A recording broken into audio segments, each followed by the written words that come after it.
राज्यामधील शेतकऱ्यांसाठी आजच्या झटपट ठळक बातम्या व शेतकऱ्यांच्या बँक खात्यामध्ये आज नमो शेतकरी महासन्मान निधी योजनेचा 7वा हप्ता राज्य सरकारच्या मार्फत जमा करण्यात येणार आहे व काल संध्याकाळी राज्य सरकारने ह्यासाठी पात्र असणाऱ्या शेतकऱ्यांची यादी देखील जाहीर केली असून यासोबतच बाधित शेतकऱ्याचे पंचनामे देखील सध्या जोरामध्ये सुरू आहेत आणि लवकरच या देखील शेतकऱ्यांच्या बँक खात्यामध्ये अतिवृष्टी नुकसान भरपाईची रक्कम जमा करण्यात येणार असल्याची माहिती स्वतः कृषी मंत्री महोदयांनी आज दिली आहे। तसेच रखडलेली कर्जमाफी, सोयाबीन कापूस अनुदान, राज्यामधील आजचा हवामान अंदाज यासंबंधीच्या सर्व प्रकारच्या बातम्या तुम्हाला आज या व्हिडिओमध्ये पुढे अवघ्या 2 मिनिटांमध्ये पाहायला मिळणार असल्यामुळे तुम्हाला फक्त व्हिडिओ शेवटपर्यंत पाहायचा आहे आणि चॅनलवरती नवीन असाल तर लगेचच आपल्या चॅनलला सबस्क्राईब करून ठेवायचे।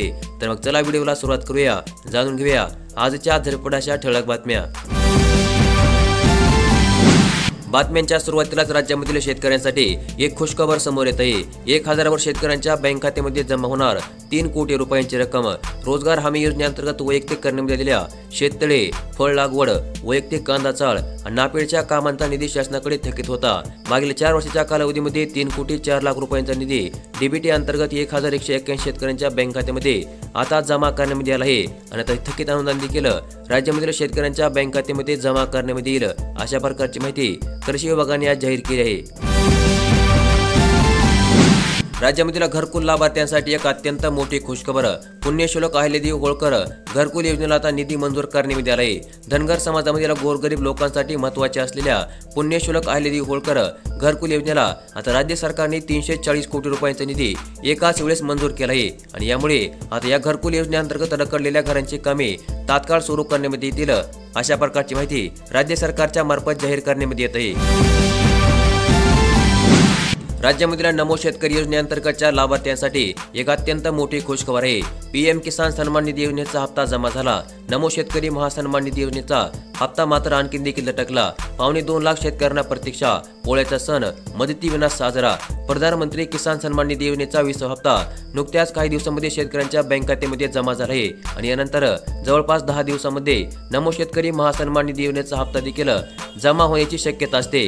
मात्र अद्याप देखील राज्यामधील शेतकऱ्यांच्या बँक खात्यामध्ये नमो शेतकरी योजनेचा 7वा हप्ता राज्य सरकारने जमा केला नाहीये, परंतु आता या 28 ऑगस्ट रोजी राज्यामधील पात्र शेतकऱ्यांच्या बँक खात्यामध्ये नमो शेतकरी योजनेच्या 7व्या हप्त्याचे 2000 रुपये जमा करण्यात येणार आहेत आणि त्या अगोदर राज्यामधील शेतकऱ्यांनी त्यांची केवायसी प्रक्रिया पूर्ण करून घ्यावी अशा प्रकारचे आवाहन कृषी विभागाच्या मार्फत करण्यात येत आहे।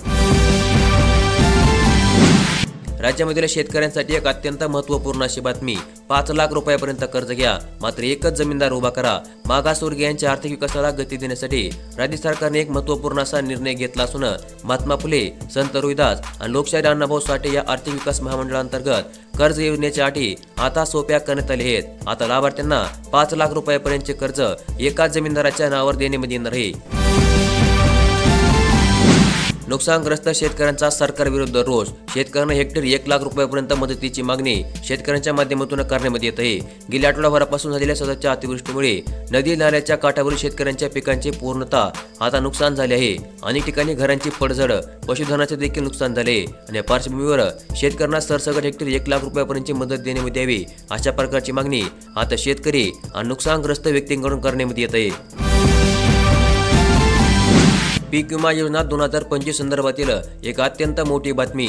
उत्पन्न कमी दाखवण्याचा टास आणि बदललेल्या नियमामुळे आता पीक विम्यावर प्रश्नचिन्ह निर्माण झाले आहेत। प्रत्येक वर्षी होणाऱ्या पीक कापणी प्रयोगावेळी उत्पन्न कमी दाखवण्याचा टास आता यावर्षी अंगलट येण्याची चिन्ह आहेत आणि त्यातच पीक विमा नुकसान भरपाईसाठी पीक कापणी प्रयोग हा एकमात्र निकष ठेवल्याने खरोखरच संपूर्ण नुकसान झालेल्या शेतकऱ्यांना 100% नुकसान भरपाई मिळण्याच्या मार्गामध्ये हा नियम अडसर ठरत आहे। त्यामुळे आता यंदा नुकसान मोठे झाले असले तरी देखील भरघोस नुकसान भरपाईची अपेक्षा शेतकऱ्यांना ठेवता येणार नाहीये। राज्यामधील कापूस उत्पादक शेतकऱ्यांसाठी एक मोठी बातमी। शिशाईकडून आता नोंदणीसाठी कपास किसान ॲप लॉन्च। कापूस विक्रीसाठी शेतकऱ्यांना आता करावी लागणार आहे ऑनलाईन प्रकारे नोंदणी। केंद्र सरकारने सन 2025-26 वर्षाकरिता कापसाला 8100 रुपये एवढा हमीदर घोषित केला आहे। भारतीय कापूस निगम लिमिटेड वस्त्रोद्योग मंत्रालयाच्या वतीने आता या हंगामातील कापूस खरेदीसाठी शेतकऱ्याची नोंदणी प्रक्रिया सुरू देखील करण्यात आली आहे आणि या अंतर्गत किमान आधारभूत किंमत योजनेअंतर्गत कापूस विक्री करू इच्छिणाऱ्या शेतकऱ्यांसाठी यंदा कपास किसान हे मोबाईल ॲप उपलब्ध करून देण्यात आले असून या ॲपवर 1 ते 30 सप्टेंबरपर्यंत शेतकऱ्यांना त्यांची नोंदणी करता येणार आहे। अतिवृष्टीमुळे नुकसानग्रस्त शेतकऱ्यांना कृषी मंत्री यांचा धीर. शासन अतिवृष्टीमुळे नुकसानग्रस्त शेतकऱ्यांच्या पाठीशी आहे, अशा प्रकारचे वक्तव्य कृषी मंत्री दत्तात्रय भरणे यांनी केले आहे. शेतकरी हे आपल्या समाजाचा कण आहे. सरकार शेतकऱ्याला संकटामध्ये कधी एकटे सोडणार नाही. प्रत्येक शेतकऱ्याचे वेतन मी आता प्रत्यक्ष ऐकले आहे. त्यामुळे आता शासन अतिवृष्टीमुळे नुकसानग्रस्त शेतकऱ्यांच्या पाठीशी उभे आहे, अशा प्रकारची ग्वाही पालकमंत्री आणि कृषी मंत्री दत्तात्रय भरणे यांनी दिली आहे. शेतीच्या नुकसानीचे तात्काळ पंचनामे करून मदत देण्यामध्ये येईल. मुख्यमंत्री देवेंद्र फडणवीस यांची माहिती. राज्यामधील विविध जिल्ह्यांमधील शेतीच्या पिकांचे नुकसान झाले असून तातडीने पंचनामे करून योग्य ती मदत देण्यामध्ये येईल, अशा प्रकारचे वचन मुख्यमंत्री देवेंद्र फडणवीस यांनी काल पत्रकारांशी संवाद साधतेवेळी दिले आहे.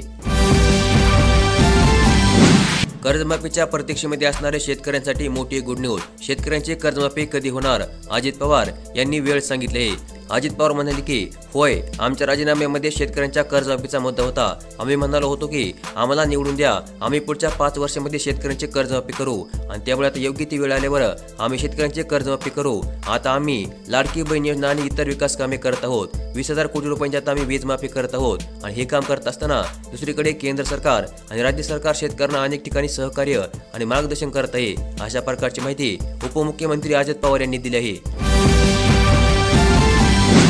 नमो शेतकरी महासन्मान निधी योजनेचा नेमका हप्ता किती तारखेला मिळणार? समोर आले आहे मोठी अपडेट. या 7व्या हप्त्याचा लाभ राज्यामधील सुमारे 96 लाख पात्र शेतकऱ्यांना मिळणार आहे. यासाठी 1900 कोटींच्या निधीची आवश्यकता असून राज्य सरकार सध्या तयारी करत आहे.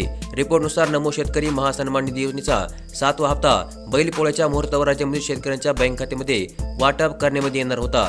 तर बैलपोळ्याला पैसे जमा झाले नाहीत तर आता ऑगस्ट महिन्याच्या अखेरीस नमो शेतकरी योजनेच्या 7व्या हप्त्याचे पैसे तुमच्या बँक खात्यामध्ये जमा करण्यामध्ये येणार आहेत. नुकसान भरपाईच्या प्रतीक्षेमध्ये असणाऱ्या शेतकऱ्यांसाठी मोठी खुशखबर. मागील वर्षीच्या खरीप कापूस सोयाबीन पिकासाठी नुकसान भरपाई जाहीर. शेतकऱ्यांना मिळणार आता आर्थिक लाभ. सोयाबीन आणि कापूस उत्पादक असलेल्या शेतकऱ्यांना व ज्यांनी ई पीक पेरणीची नोंदणी केली आहे अशा सर्व शेतकऱ्यांना आता ही रक्कम देण्यामध्ये येणार आहे. शेतकऱ्यांचे आधार कार्ड व बँक खाते संलग्न असलेली माहिती केंद्र सरकारने शेतकऱ्यांच्या बँक खात्यावर पैसे रक्कम वर्ग करण्यासाठी आता वापरले आहे. यासाठी शेतकऱ्यांनी वैयक्तिक संमतीपत्र किंवा सामूहिक शेती असल्यास सामूहिक ना हरकत प्रमाणपत्र तातडीने सादर करावे, जेणेकरून लवकरात लवकर शेतकऱ्यांच्या बँक खात्यामध्ये हा निधी वितरित करण्यामध्ये येईल, अशा प्रकारची माहिती मुख्यमंत्री देवेंद्र फडणवीस यांनी दिली आहे. ई पीक पाणीची नोंदणी अजून देखील राहिलेल्या शेतकऱ्यांसाठी अत्यंत महत्त्वपूर्ण अशी बातमी. ई पीक पाणीमध्ये आता मोठा बदल. आता इतक्या अंतरावरून फोटो काढावा लागणार. शेतकऱ्यांनी स्वतःच्या शेतामधील पिकाची नोंदणी स्वतःच्या मोबाईल फोनद्वारे करण्यासाठी भूमी अभिलेख विभागाने ई पीक पाणी डिजिटल तंत्रज्ञान आधारित पद्धत संपूर्ण राज्यामध्ये लागू केली आहे. त्यामुळे 1 ऑगस्ट पासून ते 14 सप्टेंबर पर्यंत तुम्ही तुमच्या शेतामध्ये जाऊन तुमच्या मोबाईल फोनद्वारे तुमची ई पीक पाणी करू शकता. यासाठी सुरुवातीला 50 मीटर अंतरावरून तुमच्या पिकाचा फोटो काढला लागत होता. आता ही अट शिथिल करून 50 मीटर नव्हे तर 20 मीटर अंतरावरून तुम्हाला तुमच्या पिकांचा फोटो काढायचा आहे. आणि राज्य सरकारच्या निर्णयामुळे शेतकऱ्यांना मोठा दिलासा तर मिळणारच आहे, परंतु शेतकऱ्यांना देखील नुकसान भरपाई मिळण्यास यामुळे मोठा हातभार लागणार आहे. चला तर मग जाणून घेऊया आजचा हवामान अंदाज. सावध राहा. आज या 10 जिल्ह्यांमध्ये विजांच्या कडकडाटासह मुसळधार पावसाची शक्यता वर्तवण्यामध्ये येत आहे. राज्यामध्ये पावसाचा जोर आधीपेक्षा काही प्रमाणामध्ये ओसरला असला तरी पण विदर्भाला यापासून अजून देखील सुटका मिळाली नाहीये. आज एकीकडे राज्यामध्ये हवामान विभागाने ग्रीन अलर्ट जाहीर केला असला तरी पण विदर्भातील 10 जिल्ह्याला मात्र अजूनही येलो अलर्ट जाहीर करण्यात आला आहे. या 10 जिल्ह्यांमध्ये आजपासून पुढील 2 दिवसांमध्ये मुसळधार पाऊस कोसळण्याची शक्यता वर्तवण्यामध्ये आली असून उर्वरित राज्यामध्ये ढगाळ हवामानासह मुख्यतः पावसाची उघडीप राहील, अशा प्रकारची शक्यता हवामान विभागाच्या मार्फत वर्तवण्यामध्ये येते. तर मग अशा प्रकारच्या दिवसभरामधील ठळक बातम्या आज आपण या व्हिडिओमध्ये पाहिल्या आणि अशाच प्रकारच्या दररोज बातम्या पाहण्यासाठी लगेच आपले चॅनल सबस्क्राईब करून ठेवा. नोटिफिकेशन बेलला ऑल वरती सेट करून ठेवा. आजचा व्हिडिओ लाईक करा. धन्यवाद.